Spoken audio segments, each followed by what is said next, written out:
ಇನ್ನು ಮರಗಳು ಧರೆಗುರುಳುವಂತಹ ಸನ್ನಿವೇಶಗಳು ತುಂಬ ಜಾಸ್ತಿ ಆಗ್ತಾ ಇದೆ.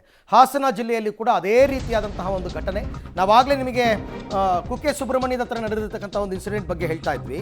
ಈಗ ಹಾಸನ ಜಿಲ್ಲೆಯಲ್ಲಿ ಕೂಡ ಚಲಿಸುತ್ತಿದ್ದ ಕಾರಿನ ಮೇಲೆ ಬೃಹತ್ ಆಲದ ಮರ ಬಿದ್ದಿದೆ. ಆಲೂರು ತಾಲೂಕಿನ ವಡಗರಹಳ್ಳಿ ಗ್ರಾಮದಲ್ಲಿ ನಡೆದಿರ್ತಕ್ಕಂಥ ಘಟನೆ. ಈಗಷ್ಟೇ ನೀವು ವಡಗರಹಳ್ಳಿಯಿಂದನೇ ನನ್ನ ಕೊಲೀಗ್ ರಿಪೋರ್ಟನ್ನು ಮಾಡಿದ್ದು. 3 ಮಕ್ಕಳು ಸೇರಿ 7 ಜನ ಕಾರ್ನಲ್ಲಿ ಪ್ರಯಾಣ ಮಾಡ್ತಾ ಇದ್ರಂತೆ. ಘಟನೆಯಲ್ಲಿ ಓರ್ವ ಮಹಿಳೆ ತಲೆಗೆ ಗಂಭೀರ ಸ್ವರೂಪದ ಗಾಯ ಆಗಿದೆ ಅಂತ ಹೇಳಲಾಗ್ತಾ ಇದೆ. ಬಟ್ ನಿಮಗೇನಂದರೆ ಮರಗಳು ಬಿದ್ದಾಗ ದಪ್ಪ ದಿಮ್ಮಿ ಕಾರ್ ಮೇಲೆ ಬಿದ್ದುಬಿಟ್ರೆ ಬಚಾವಾಗೋದು ಕಷ್ಟ. ಬಟ್ ಅದನ್ನು ತಡೆದು ಬಿಡುತ್ತೆ, ಸಣ್ಣ ಸಣ್ಣ ರೆಂಬೆ ಕೊಂಬೆಗಳು ತಡೆದು ಬಿಡುತ್ತೆ ಬೀಳೋದನ್ನು. ಹಾಗಾಗಿ ಕೆಲವು ಸಂದರ್ಭಗಳಲ್ಲಿ ಬಚಾವಾಗ್ತಾರೆ. ಬಟ್ ಕಾರ್ ಜಖಮ್ ಆಗಿಬಿಡುತ್ತೆ, ಏನೂ ಮಾಡೋಕ್ಕಾಗಲ್ಲ. ಕಾರ್ ನಜ್ಜುಗುಜ್ಜಾಗ್ಬಿಡುತ್ತೆ. ಒಳಗಡೆ ಇದ್ದವರು ಸೇಫ್ ಆಗಿದ್ದಾರೆ, ಕಾರ್ ಹೋದರೆ ಹೋಯ್ತು, ಜೀವ ಉಳಿತು ಅಂತ ಅನ್ಕೋಬೇಕಷ್ಟೆ.